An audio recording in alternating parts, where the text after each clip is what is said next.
Kabanata 145. Ito ay walang iba kundi si Quera, na sinipa siya palabas ng kanyang live na broadcast room ngayon lang. Napakarami para sa pagkakataon. Napaisip si Gerald, ang isang babaeng anchor na may kasikatan ng 10,000 mga tagahanga, ay hindi karaniwang makikilala ang isang bagong dating tulad ng Felicity. Gayunpaman, umabot sa halos 7,000 mga tagahanga ang katanyagan ng live na broadcast ng Felicity. Malinaw na halos hindi sila magkatugma sa isa't isa. Sa katunayan, ganap na may kamalayan si Felicity sa mga kasanayan ni Quera. Pagkatapos ng lahat, siya ang nangungunang babaeng anchor sa kanilang parehong live na broadcast sa lungsod. Sa oras na ito, talagang nakatagpo siya ng isang matigas na lugar. Gayunpaman, hindi masyadong natakot si Felicity. Hindi alintana. Ang kinalabasan, tiyak na gagana siya ng gusto sa oras na ito. Ang bagong dating na nagbo-broadcast ng live ay talagang maganda rin. Ngunit paano siya may kumpara sa Diyosa, si Quera? Mga kapatid, patayin mo siya. Panipi. Ang ilan sa mga tagahanga ay nag-type. Tumanggi si Felicity na magpakita ng mga palatandaan ng kahinaan. Nagtipon siya ng lakas ng loob na humingi ng mga regalo. Ang magkabilang panig ay nasa gyera at ang bar ng pag-unlad ay nagsimulang lumipat. Ang magkabilang panig ng mga screen ng mga babaeng angkla ay ipinakita sa lahat ng madla. Kaya, ang mga may mas mababang pag-unlad bar ay nagsimulang desperadong taasan ang bilang ng mga regalo para sa kanilang mga tagahanga. Kahit na ito ang kaso, si Felicity ay masyadong mahina pa rin kung tutuusin. Makalipas ang 2 minuto, at ang kanyang gift progress bar ay direkta ng pinigilan ng kabilang partido. Hihihi, bagong anchor, parang hindi mo talaga nauunawaan ang mga patakaran, hindi ba? Kung nais mong lumapit at magbigay ng direkta tulad ng ginawa ng iba pang mga angkla, kung gayon marahil ay nakikipag-ugnayan ako sa iyo ng kaunti upang madagdagan mo ang bilang ng mga tagahanga at regalo na mayroon ka. Dinala mo ito sa iyong sarili. Panipi, ninisya ni Quera, namula ang mukha ni Felicity sa labi ng pagkatalo.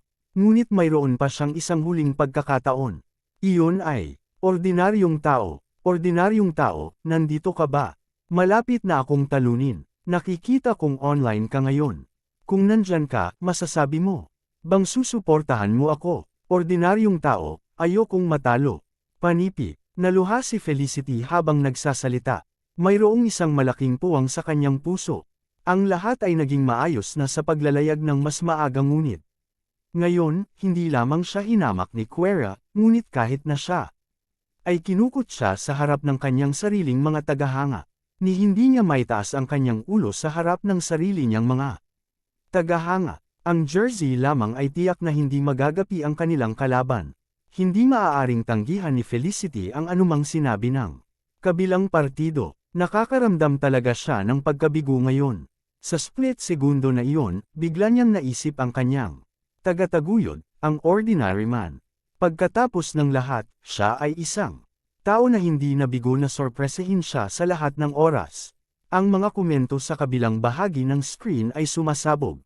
Hahaha, ordinaryong lalaki. Nag-click ako sa kanyang profile at sinuri siya. Ang ordinaryong tao na ito ay parang kaparehong ordinaryong tao na pinalayas ni Quera ngayon lang. Panipi, oo, siya yun. Hahaha, to think na tumatakbo siya dito para magpanggap na isang big brother. Panipi, halika, peking local tycoon. Kung mayroon kang lakas ng loob, maaari kang dumating at makipagkompetensya sa aming brother champion. Ipapakita namin sa iyo kung ano ang isang tunay na lokal na taong makapangyarihang mangangalakal. Panipi, ang mga tagahanga sa kabilang panig ay nagpatuloy sa pagsisigawan. Hahaha, bago, walang silbi ang umiyak ka. May sasabihin ako sa iyo. Ang iyong ordinaryong tao na iyong lokal na mahiyain ay pinalayas mula sa aking live na broadcast room ngayon lang. Bumalik lang siya sa iyo pagkatapos nun. Bakit hindi mo siya tanungin tungkol dito? Bakit hindi mo siya tanungin kung naglakas loob ba siyang lumitaw sa harapan ko ngayon? Panipi, mapanghamong tanong ni Quera. Ang mukha ni Felicity ay nagsimulang maging isang lilam ng lila. Nakaramdam siya ng labis na napahiya ngayon. Sino ang ordinaryong tao? Magsisimula na sana si Gerald sa pagmumura. Biglang tanong ni Cassandra habang naglalakad palabas, nakasuot ng tsinelas. Tagapayo, ang ordinaryong tao ay isa sa mga unang malaking kapatid ni Felicity. Sa katunayan, ang dahilan kung bakit tumama si Felicity sa kanyang unang buwan ng kita na higit sa libu-libong dolyar ay dahil sa ordinary man. Panipi, nagmamadaling sagot ni Wayne. Hahaha, mayaman ba siya dahil lamang sa 3,000 dolyar? Nakita ko ang mas maraming malalaking kapatid sa isang mas malaking live na platform ng pag-broadcast. Sa sandaling mag-log in sila, magpapalipat-lipat sila ng 10,000 libo-libong dolyar tulad nito, sa simula pa lang. Iyon ang totoong mayaman na mga tycoon. Sa palagay ko ang Felicity ay tapos na para sa oras na ito. Tila na parang may tunay na kapatid ang kabilang partido doon. Panipi, sambit ni Cassandra habang binaba ang kanyang cellphone. Palagi niyang binabantayan ang mga live na pag-broadcast at alam na ito ay isang kumikitang industriya hanggat ang tao ay kaakit-akit. Maaari rin silang makakuha ng katanyagan sa pamamagitan nito. Tulad ng natiren, maraming mga batang babae ay hindi maaaring pigilan ang pagiging adik sa live na mga pag-broadcast. Habang nagsasalita siya, biglang sumulyap kay Cassandra kay Gerald na nakaupo sa gilid. Gerald, sinong nagsabing pwede kang umupo sa bago kong sofa? Bumangon ka na. Kabanata 146. Ngayon lamang natuklasan ni Cassandra na ang iba ay nakaupo sa isang dumi at si Gerald ay masayang nakaupo sa kanyang bagong baniling sofa. Ang sofa na ito ay medyo mahal at nagkakahalaga ito ng higit sa 1,500 dolyar para sa buong hanay. Hindi niya matiis na payagan ng isang tulad ni Gerald na umupo sa kanyang sofa. Biglang malakas na boses ni Cassandra ang bumulaga kay Gerald. Hindi ba't siya ay simpleng nakaupo lamang sa kanyang sofa? Ano ang big deal? Tulad ng pagkakaalam ni Gerald na talagang kinamumuhian siya ni Cassandra, hindi mapigilan si Gerald na makipagtalo sa kanya. Tumayo siya habang naghahanda na umupo sa gilid. Leila, maaari kang bumalik kasama si Wayne at ang iba pa. Gayunpaman, kung ano ang susunod ay paglilinis. Sa palagay ko, malulutas ito ni Gerald ng mag-isa. Panipi, Gerald, huwag kang magalit at isiping target kita. Talagang, ginagawa ko ito para sa iyong sariling kabutihan. Isipin mo na lang, yan, kahit na mayroon kang maraming pera ngayon dahil nagwagi ka sa loterya, ang kaunting pera na ito ay hindi magtatagal sa iyo ng mahabang panahon. Tingnan lang kita ngayon, hindi ka rin nag-aaral nang masigasig tulad ng dati mong pag-aaral bago ito. Si Leila at ang iba pa ay nagtatrabaho at nag-aaral pa rin ng mabuti. Nag-aalala, ako na may iwan ka kung magpapatuloy kang kumilos ng ganito. Panipi, alam mo ba kung ano ang pakiramdam na mabura? Naiinis na tanong ni Cassandra. Palagi siyang ganito. Mahahanap niya ang lahat ng uri ng mga kadahilanan upang bigyang katwiran kung bakit kanya tina-target. Kung sabagay, alam ng lahat na ayaw ni Cassandra sa mahirap at pinapabore niya ang mayaman. Ngunit talagang kinamumuhian ni Cassandra ang mga tao tulad ni Gerald na nagsimula sa mahirap. Ngunit umabot sa swerte at nagwagi sa loterya. Siya ay napaka-inggit at hindi niya maintindihan kung bakit hindi niya mahahanap ang gayong swerte, ngunit sa halip ang gayong swerte ay kailangang mahulog sa isang lalaki na hindi pa kailanman sineryoso. Ang panloob na mga saloobin ni Cassandra ay medyo maliwanag. Kahit na hindi kinakailangang sabihin ito ng malakas, talagang nais ni Leila at ng iba pa na manatili at tulungan si Gerald. Ngunit halatang nakikita nila na hindi naman nasisiyahan si Cassandra kay Gerald. Sa makatuwid, umalis sila dahil ayaw nilang makialam sa sitwasyong iyon. Tumuros si Cassandra sa iba markang Paiwati ibang lugar bago niya hilingin kay Gerald na linisin ang lugar. Bumalik siya saka umupo sa kanyang silid. Fuck you. Panipi, tinapon ni Gerald ang mop. Hindi ba halata na halatang binubuli siya ni Cassandra? Papunta na sana siya at harapin ng direkta si Cassandra sa oras na ito. Kasabay nito, umiiyak na si Felicity na mas nakakaawa sa live broadcast room. Brother Ordinary Man, mangyaring sagutin mo ako kung nandito ka. Hindi mahalaga kung ano ang sabihin ng iba tungkol sa iyo. Nagtitiwala ako sa iyo at naniniwala ako sa iyo. Alam kong, nagmamalasakit ka talaga sa akin. Panipi, oo, Brother Ordinary Man, kung nandito ka, mangyaring sabihin. Lamang ang isang bagay, kahit papaano magbigay ng regalo kay Felicity. Huwag hayaang mawala siya sa kawawa.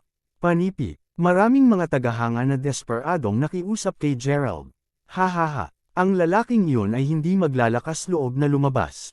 Panipi, tumugon si Quere sa tapat ng screen habang ngumiti siya ng walang magawa. Sino ang nagsabi na hindi ako maglakas loob? Sa wakas ay nagsalita na si Gerald. Nagsimula siyang mag-type ng direkta sa screen. Narito na si Brother Ordinary Man. Narito na si Brother Ordinary Man. Panipi, sigaw ng lahat. Mag-swipe, mag-swipe, mag-swipe. Ang mga regalo para sa Felicity ay lumilipad sa buong kalangitan. Mga reg along nagkakahalaga ng higit sa libu-libong dolyar. Sa lakas ng iisang tao lamang, ang linya ng buhay ni Felicity na naapakan, na ibalik agad. Si Quera ay medyo natulala sa paningin na ito. Ano, ang ordinaryong tao na ito ay talagang mayaman. Mayroon din siyang 15,000 dolyar. Damn it, tiyak na nagnanakaw siya ng pera sa kanyang bahay. Panipi, paano siya ganun kay Amon? Hindi ba siya isang peking local tycoon? Panipi, oo, tiyak na ninakaw niya ang perang ito.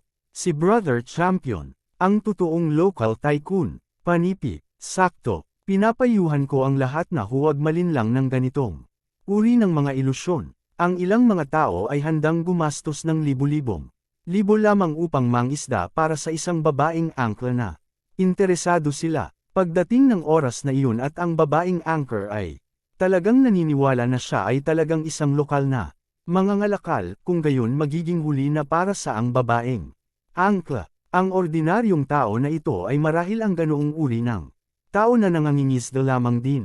Huwag kang matakot, wala na siyang magagawa pa. Panipi, kung paano naging ganap na ikinagulat ng mga mesa sina Quere at mga tagahanga niya na pinagtutuya si Gerald kanina at hindi na nila ito nakatiis. Ito ay simpleng napahiya. Ang ilan sa kanyang mga tagahanga ay lumabas upang akitin siya. Sumang-ayon si Quere at Chim, tama yan. Wala talaga akong narinig na may nagngangalang ordinaryong man sa live broadcast platform ng aming lungsod. Panipi, ngunit biglang sumiksik ang kanyang mukha sa pagkakataong nakita niya ang isang piraso ng balita na biglang lumitaw sa screen ng live na broadcast software ng lungsod. Mainit na pagbati, ang live broadcast platform na ito ay nakatanggap lamang ng financing na 15 milyong dolyar mula kay G. Ordinaryong tao. Panipi, mainit na pagbati, ang live broadcast platform na ito ay nakatanggap lamang ng financing na 15 milyong dolyar mula kay G. Ordinaryong tao. Panipi, panipi tuldok panipi. Ang balita ay patuloy na lumilitaw sa mga pagliko at bawat solong. Madla ay maaaring makita itong malinaw bilang araw. Sapat na, upang masaksihan ang kasalukuyang kaguluhan ng live na kumpanya ng broadcast platform ngayon. Damn it, 15 milyong dolyar. Ang bawat isa sa live na broadcast platform ay sumabog. Ano? Flop. Panipi, nasa labas ng silid si Gerald ngunit naririnig niya ang tunog ng pagbagsak ng cellphone ni Cassandra sa lupa sa kanyang kwarto. Kabanata 147. 15 milyong dolyar. Tingnan ang opisyal na sliding news. Grabe, nagulat ang lahat. Si Quere ay nagsisikap na aliwin ang kanyang sarili at akitin si Brother Champion na tulungan siya ulit. Kung sa bagay, sa naunang laban, gumastos lang si Brother Champion ng 2,200 dolyar. Ang lahat ng mga regalo dito ay naidagdag hanggang sa hindi hihigit sa 4,500 dolyar. Gayunpaman, ang ordinaryong tao ay nag-swipe ng 15,000 dolyar sa isang direktang pagpunta.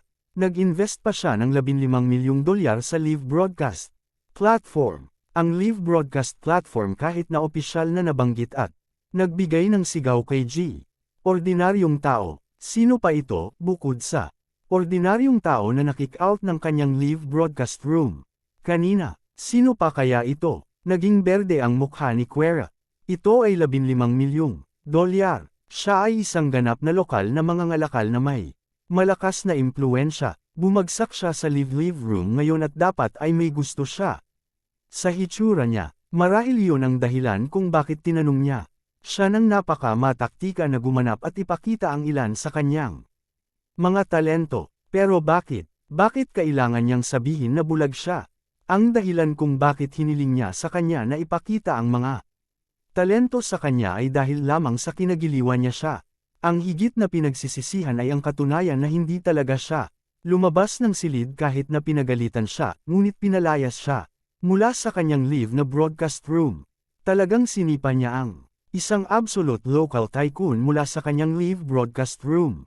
Si Quera ay napuno ng isang hindi masabi na dami ng panghihinayang. Ang lahat ng kanyang mga tagahanga ay tumigil na sa pagsasalita sa oras na ito. Grabe! Ang mga alo ng sampal sa kanilang mga mukha ay parang matalim na talam na paulit-ulit na sinasaksak ang kanilang mga puso. Nanunuya pa sila sa iba.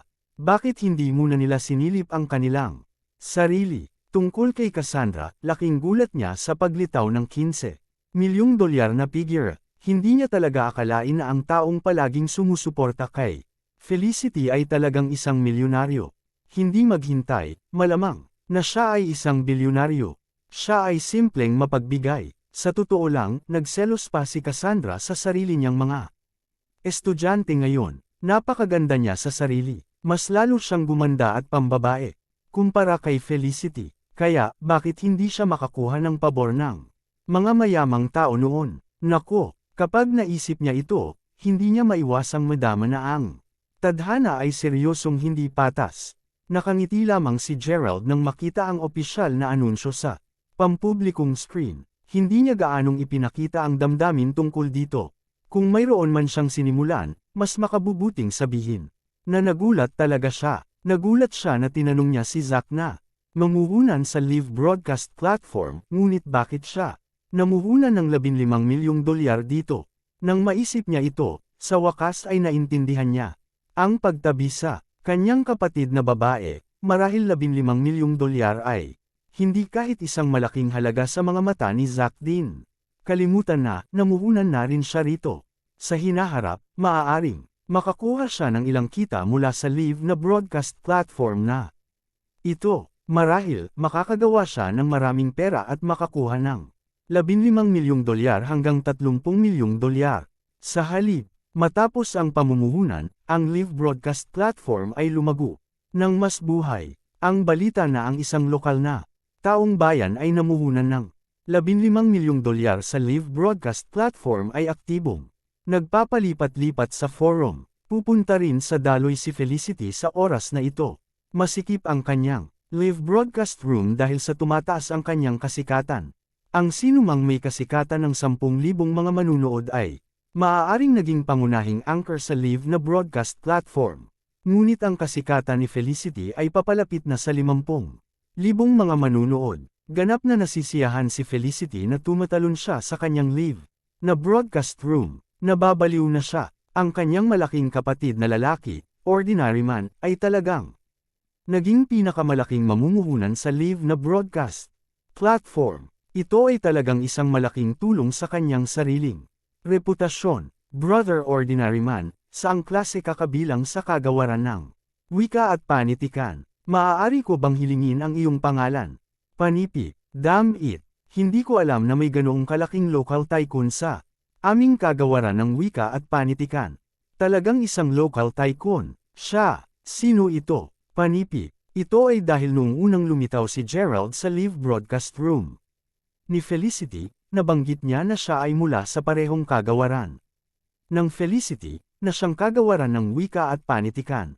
Pagkatapos nito, matagal nang nahuhulaan ni Felicity ang pagkakakilanlan ng ordinaryong tao ngunit hindi niya talaga nahulaan ito ng tama. Ngunit ang mga bagay ay ganap na naiiba ngayon. Sino ang ordinaryong tao? Ito ay naging isang napakainit na paksa para sa kagawaran ng wika at panitikan, at maging ang buong Universidad. Kabanata 148. Dapat ay nasa universidad pa rin siya, ngunit maaari talaga siyang mamuhunan ng 15 milyong dolyar.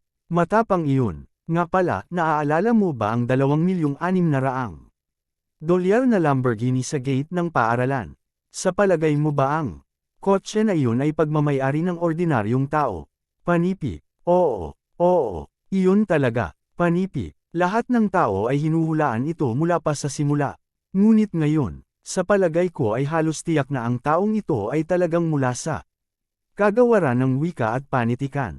Floss malamang na nasa 3 taon na siya ngayon. Panipi. Sino ito? Panipi. Mas maraming mga batang babae ang sumisigaw mula sa kanilang dormitoryo sa oras na ito. Ang mga batang babae na ito ay karamihan mula sa departamento ng panitikan. Hindi nila akalain na mayroong isang lokal na mangangalakal sa kanilang kagawaran. Bukod dito, maaari siyang maitago sa alinman sa kanilang mga klase. Napasabik ito sa lahat na isipin lamang ito. Ang ilang mga batang babae ay tumatawag pa sa kanilang mga kasintahan ngayon at paulit-ulit nilang tinatanong ang kanilang mga kasintahan tungkol sa pinagmulan ng kanilang pamilya. Hindi nila maiwasang magtaka kung ang kanilang sariling kasintahan ay maaaring ang ordinaryong tao na ito. Kung iyon talaga ang nangyari, mula ngayon, hindi ba niya magagawa? Sa kasamaang palad, walang mga ifs. Sa campus, Victor, Sister Whitney, narinig mo na tungkol dito. Mayroong isang malaking lokal na makapangyarihang mangangalakal sa aming kagawaran ng wika at panitikan. Panipi, ngayon ko lang narinig. Ngunit sino kaya siya? Labis na balisa si Whitney tungkol dito. Kung sabagay, single pa rin siya. Maganda talaga kung makikipagtagpo siya sa kabilang partido o mai-inlove pa sa ibang partido bago magtapos. Tinawid ni Victor ang kanyang mga braso sa kanyang dibdib na may praktikal at matatag na pagmumukha sa kanyang mukha habang sinabi niya ang kanyang username ay Ordinary Man. Mukhang gusto ng taong ito na panatilihin ang isang mababang profile. Kung ang kotse ay hindi nabibilang sa karaniwang tao na gustong panatilihin isang mababang profile, kung gayon ang may-ari ng kotse ay dapat na hinimok ang kotse sa kung saan-saan upang magpakita lamang. Ang mga pahiwatig na ito ay sapat na upang patunayan na ang Lamborghini na ito ay talagang pag-aari ng ordinaryong tao. Panipi, makatuwiran iyon, Kuya Victor. Sino pa ang maaaring makamit ang puntong ito sa buong Mayberry City? Panipi, may nagtanong ulit. Bumantong hininga si Victor na may isang malaswang ngiti ng kanyang mukha habang siya ay sumagot. Hindi ko alam ang sagot. Pagkatapos ng lahat, maraming mga lokal na tukon sa Mayberry City na hindi na isa publiko ang kanilang sariling yaman o pagkakakilanlan. Panipi, sa madaling sabi, matapos malaman na ang dakilang Diyos na ordinaryong tao ay nasa kagawaran ng wika at panitikan, lahat ay hindi na matahimik. Kasama rito si Cassandra na hindi maupo ng tahimik ng walang ginagawa. Nakikinig si Gerald sa tagiliran at naririnig niya si Cassandra na nagsisinungaling kay Felicity. Sinabi niya sa kanya na maaaring alam niya ang ordinaryong tao na ito. Nais niya ang bagong account sa WeChat na una niyang binuksan dahil sa Felicity. Sarkastikong ngumiti lang si Gerald. Sapat na totoo, ito ay isang napakamakatotohanang mundo. Maaari mong makuha ang lahat kung mayroon kang pera ngunit wala ka ring wala kung wala kang pera. Marahil ay talagang nais ni Gerald na makaganti kay Cassandra. Talagang nakalog-in si Gerald sa bagong WeChat account upang tanggapin ang hiling ng kaibigan ni Cassandra. Ordinaryong tao, hello, narinig kong nasa departamento ka. Ako ay guro ni Felicity at ako ay isang guro sa iyong kagawaran. Nakita muna ba ako dati? Malikot, panipi, nagpadala sa kanya si Cassandra ng isang text message sa lalong madaling tinanggap niya ang hiling ng kaibigan. Oo, nakita dati. Panipi, talaga, wow, talagang medyo nasasabik ako ngayon. Ubo, saang klase ka? Panipi, Gerald, Cassandra, hindi. Nakalimutan kong hindi mo basta-basta isisiwalat ang impormasyong ito ng basta-basta. Nako, hindi mo alam ito ngunit hindi ko maiwasang magtaka kung ikaw ay isang mag-aaral mula sa aking klase. Hindi ko akalain na magkakaroon ng napakahusay na mag-aaral sa aking klase. Panipi, Gerald, Miss Cassandra, nararamdaman ko na maraming mga mag-aaral sa iyong klase ang talagang natitirang at mahusay. Mayroon lamang akong kaunting pera ngunit hindi ito. Nangangahulugan na ako ay natitirang panipi. Bagaman ito ay talagang isang masamang bagay na dapat gawin. Hindi mapigilan ni Gerald na makaramdam ng kakaibang pakiramdam ng kaguluhan. Seryoso, hindi ako nagsisinungaling sa'yo. Mayroon talagang hindi anumang mahusay o natitirang mga mag-aaral sa aking klase.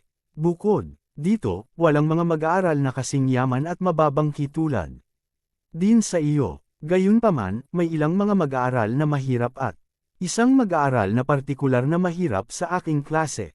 Hahaha, panipi, ang puwet ko, panipi, gustong-gusto na siyang pag-alitan ni Gerald. Ang partikular na, mahirap na mag-aaral na pinag-uusapan niya ay talagang siya. Sa puso ni Cassandra, si Gerald ay hindi lamang mahirap sa ekonomiya, hindi na ito ganoon ka-simple. Si Gerald ay mahirap din sa espiritual sa kanya. Sa madaling sabi, siya ay isang kakulangan lamang. To be honest, kahit gusto niya siyang pag-alitan, at kahit pag-alitan siya, malamang na napaka-smug at malas pa rin ni Cassandra. Habang iniisip ito ni Gerald, napagpasyahan niya na itong dumulas. Ayaw niyang samobra, sampal. Habang siya ay nasa malalim na pag-iisip, biglang may nagbigay sa kanya ng sampal sa kanyang mukha. Kabanata 149. Ang taong tumama sa kanya ay walang iba kundi si Cassandra. Hindi niya alam kung kailan pa siya lumapit at sinaman niya ng tingin si Gerald habang sinabi, "Gerald, ano ang gusto mong sabihin ko tungkol sa iyo ngayon? Talagang nagkakaroon ka ng mas maraming kawalang saysay sa maghapon. Hiniling ko sa iyo na maglinis ngunit lihim kang naglalaro ng iyong cellphone dito. Nako, alam mo bang simpleng nanalo ka sa loto at iyon na. Ang mga tao na talagang mayaman ay nagsusumikap pa rin sa oras na ito. May sasabihin ako sa iyo, Gerald. Wala kang kapital na ihambing sa iba pa man ngunit ang iyong mga saloobin ay nakasanayan pa rin. Alam mo bang ito ang magdadala sa iyo sa katahimikan magpakailanman? Panipi, matapos masampal, sinundan ito ng serye ng mga pagsaway at walang katapusang pahayag ni Cassandra. Damn it! Kung hindi siya idagdag ni Cassandra sa WeChat account, mawawala na ang galit ni Gerald sa ngayon. Hindi niya maiwasang isipin ang katotohanan na tinatrato siya ni Cassandra ng ganito sa totoo lang, ngunit ibang-iba ang pakikitungo niya sa WeChat. Nasisiyahan si Gerald sa ganitong uri ng mabuting ngunit masamang pakiramdam. Maaaring ito ay medyo nasisiyahan, ngunit talagang masarap ito. Walang sinabi si Gerald at dali-dali niyang nilinis ang silid para kay Cassandra. Pagkatapos nito ay bumalik siya sa kanyang dormitory. Pauwi na. Pinadalhan muli ni Cassandra ng isang text message si Gerald. Oh, ordinaryong tao, sa palagay mo ba ay ang ilang mga mag-aaral ay nakatakdang maging walang hanggan sa buhay? Nako, may isang mag-aaral na nagngangalang Gerald sa aming klase. Hindi ko alam kung makikilala mo siya ngunit siya ang uri ng nakakaawa na halt ako na pinaparamdam ng mga tao na naiinis sa kanya kahit sa unang tingin. Panipi, ngunit ang Diyos ay dapat talagang bulag upang hayaan siyang manalo sa loterya. Alam mo ba kung anong show-off siya?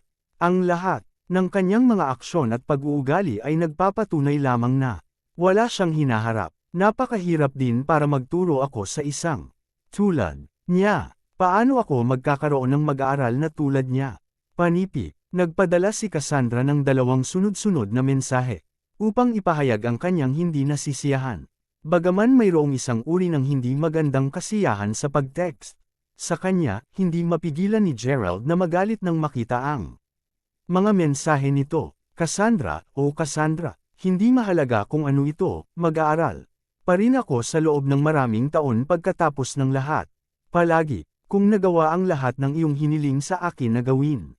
Sa huli, sa puso mo, mag-aaral lang ako na pinaparamdam mo na. Naiinis ako. Ako ay isang mag-aaral lamang na labis na nakakasuklam sa punto na hindi ko na kayo masusuklam pa. Ikaw asong babae. Diretsyong sagot ni Gerald. Anong problema? Karaniwang tao, alam ko na bilang kanyang guro, hindi ko dapat sinasabi ang mga ganitong uri ng mga bagay tungkol sa aking mag-aaral. Gayunpaman, kapag nakita mo siya para sa iyong sarili, kung gayon tiyak na malalaman mo kung ano ang sinasabi ko. Oo, mukhang gwapo siya ngunit bukod doon. Wala talaga siyang silbi. Panipi, hindi naglakas loob si Cassandra na sampain siya kahit na napagalitan na siya. Sa halip, patuloy niyang ipinaliwanag ang kanyang sarili, sa takot na may iwan niya ang isang masamang impresyon sa kanyang sarili kay ordinaryong tao. Hahaha, ano ang magiging ekspresyon niya kapag nalaman niyang ang kausap niya ngayon ay walang iba kundi ang mag-aaral na palaging nagpaparamdam sa kanya na naiinis at naiinis. Hindi mapigilan ni Gerald na mapang-isi ng masama. Sumagot siya ng ilang mga salita sa isang privileging na pamamaraan bago siya bumalik sa kanyang dormitory. Ngayon ay Biyernes at walang klase. Si Harper at ang iba pa ay karaniwang nasa mga internet cafe sa anumang ordinaryong araw. Ngunit dahil si Felicity ay gumagawa ng isang live na pag-broadcast mamaya sa hapon, ito ay magiging isang napakahirap, kaya't pinili ng lahat na manatili sa dormitoryo upang panoorin ang kanyang live na broadcast. Tiyak na makakamit ng Felicity ang kompetisyon sa pagiging popular sa oras na ito. Kumita pa siya ng higit sa $15,000 sa isang buwan. Ang ordinaryong tao ay talagang sampain. Ginawang isang sikat na babaeng angkla ang Felicity gamit ang kanyang sariling mga kamay. Panipi, si Felicity ay magiging isang tunay na tanyag sa internet sa hinaharap, kumita ng malaking pera para sa kanyang sarili. Sa kabilang banda, tingnan mo lang kami. Hindi ko nga alam kung saan ko gagawin ang aking internship. Panipi. Pagbalik ni Gerald sa kanyang dormitory, naririnig niya ang pakikipag-usap ni Harper kay Benjamin. Paano mo nilalagay ito? Mayroong isang pahiwatig ng panibugho at inggit. Kung tutuusin, siya ay isang lalaki ngunit hindi siya makakakita ng mas maraming pera tulad ng isang batang babae. Tinansya na ni Gerald ang kinalabasan na ito. Pagkatapos ng lahat, na-promote si Felicity sa opisyal na pampublikong screen dahil sa kanyang sariling financing. Ito ay katumbas ng paggawa ng hindi direktang advertising para sa Felicity. Nang siya ay umalis sa kanyang live na broadcast room, ang kanyang kasikatan ay sumira na sa 70,000 marka ng mga manunood. Sa ganitong paraan, makakakuha siya ng sapat na suporta batay sa iba pang mga reg-along ibinigay sa kanya ng kanyang iba pang mga bagong tagahanga at iba pang mga malalaking kapatid na naakit din sa kanya. Walang alinlangan na maipapasa niya ang kompetisyon at maging hindi kilalang angkla ng live na broadcast platform.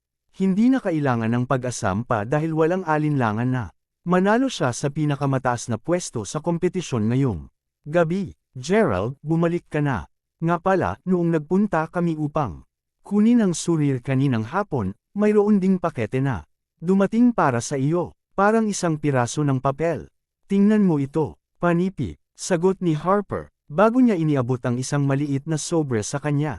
Nagtanong si Gerald sa kuryosidad habang kinukuha ang sobre at sinubsob sa kama niya upang buksan ito. Ito ay naging isang tiket sa Rivington Beach Entertainment Night. Ang nagpadala ay si Elena. Biglang naalala ni Gerald si Elena na ipinaalam sa kanya na magsisimula ang party sa Sabado at magtatapos ito sa Linggo ng gabi. Magiging 2 araw sa kabuuan. Kabanata 150.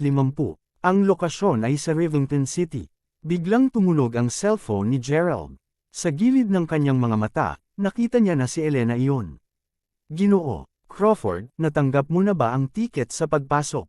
Panipi, oo, nakuha ko. Dapat ay ibinigay mo lang ito sa akin ng personal. Kapag may pagkakataon kang gawin ito, bakit mo kailangan pang puntahan at guluhin ang iyong sarili upang may padala lamang ito sa akin? Panipi, hihihi, G. Crawford, kaya ito ang nangyari. Dumating na ako kahapon sa Rivington City upang bisitahin ang aking tiyahin. Bigla ko rin namang naalala kagabi na wala kang tiket sa pagpasok. Kaya napagpasyahan kong ipadala ito sa iyo sa magdamag. Panipi, matapos malaman ang pagkakakilanlan ni Gerald, naging magalang si Elena sa kanya. Si Elena ay una nang pinilit ng kanyang mga magulang na kalugdan si Gerald sa simula pa lamang. Matapos ang paggastos ng ilang araw na makasama si Gerald, natuklasan ni Elena na talagang mayroon siyang isang napaka-espesyal na alindog tungkol sa kanya. Siya ay isang mayamang pangalawang henerasyon ngunit wala sa Kanya ang nangingibabaw na vibe sa kanya. Napaka down to earth. At low-key niya talaga. Pinasubaw nito si Elena sa puso ni Gerald. Kaya, sa oras na ito, siya ang personal na nag-anyaya na imbitahin si Gerald. Mayroon bang iba pang mga masasayang lugar sa Rivington City? Bukod sa Rivington Beach, marami pang mga nakagaganyak na lugar. Kakailanganin mo lamang na dumating, G. Crawford. Kapag nakarating ka sa lugar, kailangan mo lamang ipakita sa kanila ang tiket sa pagpasok. Ang mga tao roon ay mag-aayos para sa isang hotel para sa iyo. Kapag naayos na ang lahat, pupunta ako sa iyo. Panipi, sige. Matapos ang talakayan, nagbitin si Gerald.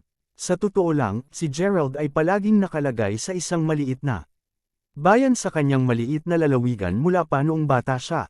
Pagkatapos lamang siyang mapasok sa Mayberry University na sa wakas ay nagkaroon siya ng pagkakataong manirahan sa isang metropolis at malaking lungsod tulad ng Mayberry City. Gayunpaman, masyadong mahirap si Gerald. Dahil doon, hindi pa nakakapunta si Gerald sa ibang lungsod. Dapat ko bang hilingin kay Mila na sumama sa akin sa pagkakataong ito? Napaisip si Gerald sa sarili. Ang relasyon sa kanilang dalawa ay medyo hindi sigurado. Gayunpaman, pagkatapos na isipin ito, nagpa siya si Gerald na iscript ang naisip. Kung sabagay, takot na takot si Mila sa insidente na kinasasangkutan ni Nigel. Bukod dito, hindi man siya napunta sa paaralan ngayon dahil nagpa siya siyang magpahinga sa bahay. Sa pagtingin sa mga bagay, nagpa siya si Gerald na pahinga na siya. Maagang nakatulog si Gerald ng gabing iyon. Kinabukasan, maaga namang nagising si Gerald. Dumating na sina Aiden at ang iba pa noong isang araw. Hindi masyadong pamilyar sa daan si Gerald, kaya't hindi siya nagmaneho ngunit pinili niyang sumakay doon sa tren. Dumating siya sa pasukan ng kaganapan sa Rivington Beach alas 8 ng umaga. Kumusta, Ginoo? Mangyaring ipakita sa akin ang iyong tiket sa pagpasok. Panipi. Pagdating pa lang niya sa pintuan, napahinto si Gerald ng isang napakagandang babaeng tumatanggap. Tinaas niya ang kanyang kamay upang hilingin sa kanya para sa tiket. Sa pagpasok, ang resepsyonista ay dinulas kay Gerald pataas at pababa. Marahil ito ay dahil suot ni Gerald ang kanyang dating damit na kanyang nalaban. Hindi mahalaga kung paano siya tumingin sa kanya, hindi mapigilan nang tumatanggap na magtaka kung ito ay isang kalunos-lunos na estranghero na nais sumali sa pagdiriwang at maranasan ang mundo. Kahit na siya ay napakamagalang at magalang, halatang may pag-aalinlangan siya tungkol kay Gerald habang nakatingin sa kanya. Para bang sinasabi niya, pumasok ka kung mayroon kang isang tiket at mawala kung hindi. Paano nabigo si Gerald na makita ang hitsura ng paghamak sa mga mata ng babaeng tumatanggap? Hindi talaga niya naintindihan ang mga katangiang mayroon ng lahat ng mga resepsyonista na ito. Bakit parang mayroon silang katulad na mga birtod at pagkatao? Hahaha, pinili ni Gerald na huwag sabihin. Paimpol niyang inilabas ang kanyang tiket sa pagpasok bago inilabas ang kanyang cellphone. Nang maghanda siyang tawagan si Aidan na nagkakatuwaan na sa loob. Pagkatapos ay sumugod siya ng diretsyo sa venue ng sabay. Ikaw, galit na galit ang magandang tumatanggap sa hindi pagpapansin ni Gerald. Ngunit muli, walang problema sa kanyang tiket sa pagpasok. Kahit na pinaghihinalaan niya na maaaring ito ay isang pekeng, wala siyang katibayan upang patunayan kung anuman. Kinakabahan na namang tumayo ulit ang resepsta. Maraming mga marangyang kotse ang huminto sa harap ng pasukan. Ang isang pangkat ng mga kabataang lalaki at kababaihan ay lumabas mula sa kotse. Hahaha, ang isang pulutong ng mayaman at mga batang Panginoon ay narito sa susunod na 2 araw. Makakagawa ako ng maraming mga bagong kaibigan. Bukod dyan, magkakaroon din ng maraming magaganda at mayamang kababaihan. Panipi, iyon ba ang paninindigan mo? Ang alam mo lang kung paano gawin ay maghanap ng makinis, mayaman at magagandang batang babae. Hindi ba nagmamayari ang iyong pamilya ng bilyon-bilyong dolyar? Sa yaman, bakit mo pa hinahanap ang Miss Perfect? Panipi, ang ilang mga tao ay lumakad ng pabiro bago sila kumuha ng kanilang sariling mga tiket sa pagpasok. Ang batang lalaki na nagsusumika para sa isang mayamang babae ay biglang tumalon. Damn it! Mayroon ba sa inyo ang nakakita ng aking ticket sa pagpasok? Paano ko ito nawala? Panipi, hanggang dito na lang ang ating kwento. Huwag kalimutan mag-like, share and follow for more story ng Ang Lihim na Mayaman.